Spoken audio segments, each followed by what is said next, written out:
recap of last night's De La Salle Holy Cross scrimmage, which, of course, interests the gentleman who joins me now, who, of course, was a brilliant player at West Jefferson, at LSU, where he won a national championship in professional football, now part of the LSU network, and we hope you're hearing him here quite a bit in the near future.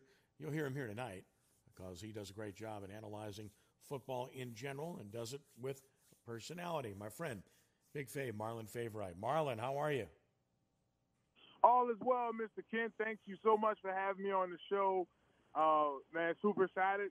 Football is finally here. Hello, somebody. Hello, somebody, indeed. Before we talk extensively about LSU, I know you pay attention to Tulane. That was one of the worst collapses really in the history of their program last week. Up 24-0 at home. They're going down to score again right before the half.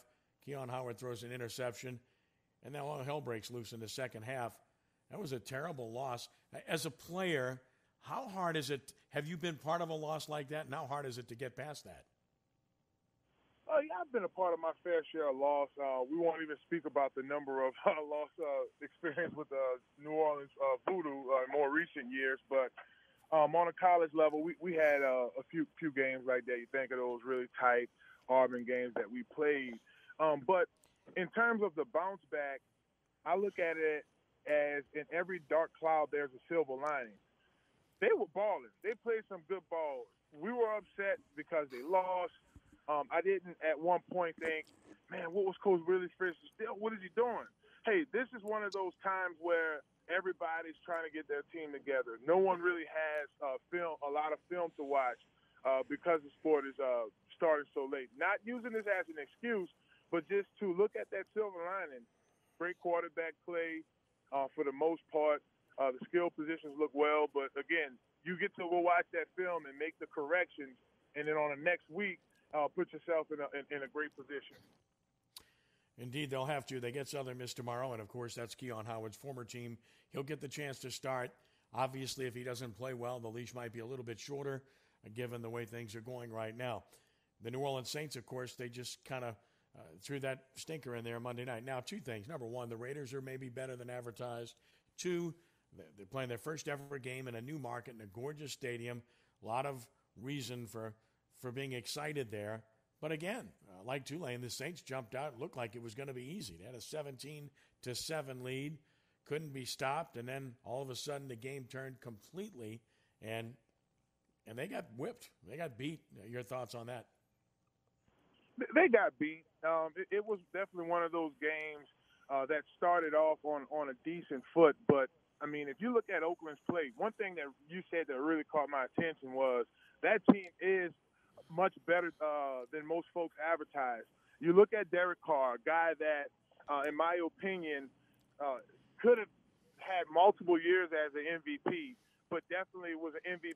It was an MVP player or up to that, so he got hurt, right? Candidate. Then you look at the running game. Alabama's former running back, Josh Jacobs. You look at, just how that team formulated. You got guys like Arden Key rushing off the edge, the defense getting after it. And you have to be honest with yourself if you're the Saints, and you have to say, hey, we have a lot to work on. We are in a position to where we can make some noise in the NFL, but we do have to, come up with a game plan for a long passing game. We do have to be a little more consistent in the reception game, making those catches. If you look at it from an offensive standpoint, and then at the very end of the day, to say the least, the team can't win unless the defense stops the other team from scoring. So that's why you hear the term all the time, defense wins championships, because if they don't score, they don't win. So I know those guys in that locker room, from Cam Jordan to Marcus Williams, DeMario Davis, I know all those guys on a personal level, and I know how they look at not only the game as a professional, but, put themselves in a position to watch the film, make the corrections. Drew Brees, still a fierce leader. Guy's going to put on a golden jacket, watch the film, look at things that we can improve on our defense. And historically speaking, Mr. Ken, in the last few years, this team has lost one of the first two games anyway. So it ended up in November being a top NFL team. So it's early. Make the corrections and keep it moving. Visiting with Marlon Favorite, agreed. And then there's Michael Thomas. And maybe we underestimated just how much they miss this guy, how much Drew Brees misses this guy, because they're in sync. They know exactly what the other's doing. Obviously, Thomas is a great player. Brees has been too, but at this stage of his career, Brees really needs Thomas, doesn't he? He does. He misses. I mean, this guy was an offensive MVP last year. Got an award at the prior to the Super Bowl for NFL honors. That's because you can't guard Mike. When healthy, he's a top 1, top 2 wide receiver in the NFL. So looking at it from that perspective, not having Michael Thomas healthy in the lineup did affect Drew Brees. He does see the value of Michael Thomas more now than ever. You have Emmanuel Sanders that come over, but yet again, you don't have the preseason game to develop the rhythm because of COVID-19. Also because of COVID-19, you can't, during training camp, go scrimmage with other teams, the LA Chargers or the Denver Broncos, just to get a look for your team. It all goes back. I talk to my players all the time about this with Conquer Sports Pros, ConquerSportsPros.com, about watching film and making sure you make the corrections, go through correction drills in individual and get better for the next game. They didn't have that preseason film to look at, or those looks. So you have a team that was basically backed up in a corner, forced to treat this game as a preseason game. Like, you don't have another go-to guy that has the consistent hands of Michael Thomas in the game. So that did affect that particular deal for the Saints. Yep, you got to believe there'll be a bounce back there too. You had 3 veteran players who just didn't look the part last week. Cam Jordan, an elite player, playing against a third-team tackle and didn't really pressure the quarterback at all. And then, of course, Malcolm Jenkins really struggled in the secondary, and Drew Brees struggled. So those 3 guys, you figure they're not going to play that way again. No doubt. You're a youngster. You're just getting involved, getting to see this. The NFL, one thing I remember, Mr. Ken, about my rookie year, those first few games, it is fast. The NFL moves extremely fast. So, I definitely keep that in mind when I think of these young men and the attitude and the way they have to approach the game. So, it is an interesting piece to just think about how this team is going to look against Green Bay. Aaron Rodgers coming in with something to prove. Green Bay ended up drafting a quarterback in the first round. So, I mean, no lie, Mr. Kidd, I got lucky and got Aaron Rodgers in my fantasy draft. So I have Rodgers. So just don't perform too well, Rodgers. Give me enough points to get by, but don't perform too well. but in all honesty, go ahead. I'm sorry. Go ahead. No, I say he's off to a great start. I mean, the guy, I think that the drafting of Jordan Love really motivated him. It certainly looks that way. It does. But just knowing New Orleans and New Orleans fashion in the last, I'll date back several years. A game like this, the Saints play up. It's at home. It's a Monday night game as well. No, excuse me, Sunday night game, 7:30 p.m. game as well, and it's nonetheless Sunday night in New Orleans. So I do believe it's going to be highly competitive, and I do believe that juggernaut over there and Coach Sean Payton and Coach Coach Allen, and of course Drew Brees going back into the film room, dissecting everything. We'll see a much better product hopefully this Sunday. As a defensive lineman, you probably have to be a little bit concerned. Marcus Davenport limited today. He's been out the first 2 games with the elbow injury. Trey Hendrickson limited today with a groin. David Onyemata limited today. I mean, that's 3 really important guys. You definitely want them to be healthy, and you want them on the field, obviously, because what you want to do with defensive linemen, and you know this better than anybody having played, you got to rotate guys. You don't want guys taking 55 or 60 snaps. You want guys taking 30 to 40 snaps, right? You do it, and that is accredited to a lot of the lack of play up front on defense. If you look at that defense in the first, let's say, quarter, they were rolling. But when you don't have, and just for our listeners, folks listening right now, when you don't have that 8 to 9 man rotation up front consistently, in some cases 10 or 11 guys, it's tough on your D-line.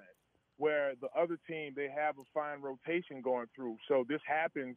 We did this a lot at LSU under Coach Bo Pelini defense. Ironically speaking, we rotated sometimes 10, 11 guys. I can remember games as a sophomore getting reps in a Mississippi State game, getting reps in a Miami game, in that rotation that Coach Carl Dunbar had going before I became a starter. That gave me A, game experience, B, fresh legs. You give a defensive line that you trust with fresh legs. So Trey, when he's used to coming in on those big third down plays, getting those sacks, because Davenport isn't there, he's forced to be in on a run game, which takes a lot more out of you, exudes more of your energy. So not to make excuses for the front, but when you're low in numbers on the D-line, any team across the NFL would suffer. Visiting with Big Fave, Marlon Favorite, 260-1061, to join us. All right, we'll turn our attention to LSU. Of course, you study and prepare, working on the LSU network. Mississippi State, LSU's a 16.5-point favorite. Interestingly, too, I don't bet, but the smart money is on Mississippi State to cover. A lot of people think this game's going to be considerably closer. Part of that is what to expect. Mike Leach taking over, totally new offense, has a quarterback that can throw it a little bit. LSU has a new quarterback. Top receiver in the country opted out. So on the surface, I don't know that either one of us, Mississippi State or LSU, knows exactly what to expect from the other. I think LSU is going to win the game.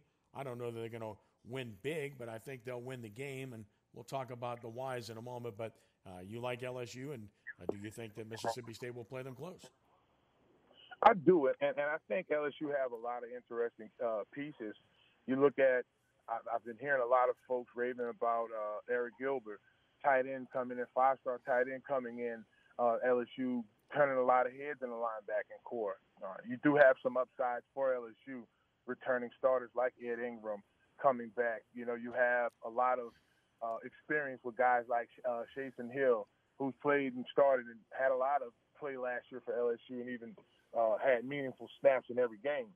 And then there's some guys on the defensive side that I'm excited to see. Didn't get a chance to get out and see any of the practices due to COVID, but I'm excited to see the player Jabril Cox, guy that comes in as a grad transfer. I've been hearing a lot about him. Excited to see Flock come through. So, I mean, you start looking at, guys that have to fill in for the starters that we lose. You lose a Christian Fulton. You lose a Caleb Von Chasson coming off the edge. And Mr. King, you lose Joe Burrow. I mean, that's a situation where, you force yourself to be in a position to rebuild your team and see some new faces. Yep, of course, Chase opting out was huge because you already lost Justin Jefferson. And obviously you lose Patrick Queen on the defensive side, Grant Delpit. So it's a lot of guys. We know that Damian Lewis is starting right now in the NFL, playing well. So that was going to be the case. And yet there's still plenty of talent left. Let's start, with the offense. And, of course, the focus is on Miles Brennan. You got to believe he's ready. Marlon, he's been there 3 years. He's been in the system. He's watched. He studied under, the guy that had the best year ever in Burrow. He's been in a good system with good coaching, and he got bigger. Everybody talks about the fact that his arm is better than Burrow. That doesn't mean much. It's all about anticipation, accuracy, and understanding. But what do you expect from Miles Brennan? If he's a game manager, they'll win 7 games, maybe 8. If he makes plays, up to 9 games. What do you see in Brennan? What do you think he's capable of accomplishing? I think he has the ability, and I know this was just an article that was released. I forget who. I think it was ESPN.com, or it might have been College Football. But anyway, before, when it was just SEC play, just ACC play, he was in the Heisman conversation. Now, again, you have a guy that has game experience, played in at least 17 games in his 3 years at LSU. Has the experience, and I speak passionately about a guy like Miles Brennan because in the grand scheme of things, that was actually like me and Tyson Jackson. That was Tremaine Johnson. That was the case and to some degree, Glenn Dorsey. We came into LSU as redshirt freshmen. In the second year, we had a little playing time. Glenn had some starts, and then on that third year, we all flourished. We all, we were the number one D line. So I say all of that to really lean towards the fact that you have a guy that has a game experience. B has been a roommate to Joe Burrow for the past 2 years. So if you look at the night before the game, Joe Burrow's attitude, the way he approaches the game, he's probably in the hotel room watching film. He's in there, going over plays, talking through certain stuff. Who's sitting right next to him? Miles Brennan. He's going over the same stuff. So now you have a guy that's mature and knows how to prep for a game. Now it's perform to everything you said. I heard, and you can see him. He's bulked up. He has an accurate ball.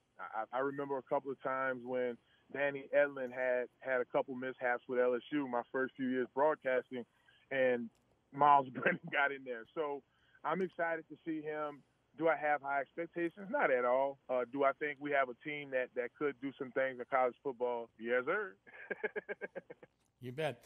You look at the strength of the offense, and to me, without Jamar Chase there, I would have said receiver with Ian Marshall and Gilbert, but now it has to be running back. Tyrion Davis-Price to go with John Emery and Chris Curry, who's a captain on this team. They're not Clyde Edwards-Helaire, but they've got three of them. They all can play. They're all good, and they do different things, right? They do. You have multiple flows. You have different athletic ability with these guys. You have versatility, and that's what helps. If you look at the teams that have that 1-2 punch at the running back, or could be extremely fluent at the linebacker position because you have multiple guys that could do different things. Those teams are typically successful, and LSU is definitely positioned and geared to go that direction. Offensive line, Jason Hines you mentioned, but you got Dare Rosenthal, you got Deculus, you got Ingram. You've got some guys that have played, so even though you lost some guys to the NFL, this offensive line ought to be fine, right? I think this offensive line is going to be fine for the simple fact they had a lot of depth and they did rotate then last year.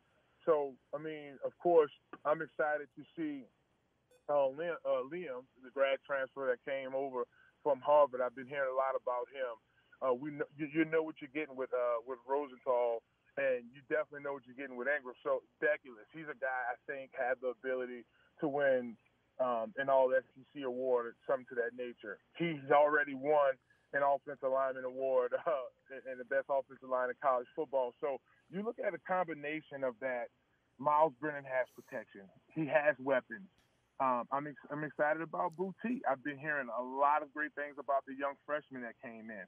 To see him, you're hearing about and having an opportunity to see guys like with the video that we can get on Twitter, Racy McMath.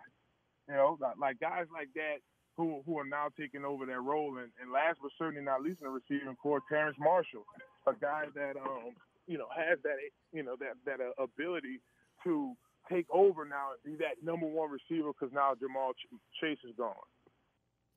Yep, he'll be the focus, no question about that. And I wouldn't sleep on Coy Moore either. If he's healthy, he's got a chance, and Coach Orgeron has mentioned his name several times. Defensively, you mentioned the defensive line, and Tyler Shelvin, of course, opted out. Neil Farrell opted back in. There is enough depth on that defensive line, but is there a difference maker up front like a Chason? Well, that's still to be determined. Personally, I think so because watching those games last year and just really paying attention play by play, particularly, Mr. King, me, I like the fine line when it comes to the defensive line. Mm-hmm. Those guys have pass rushing abilities.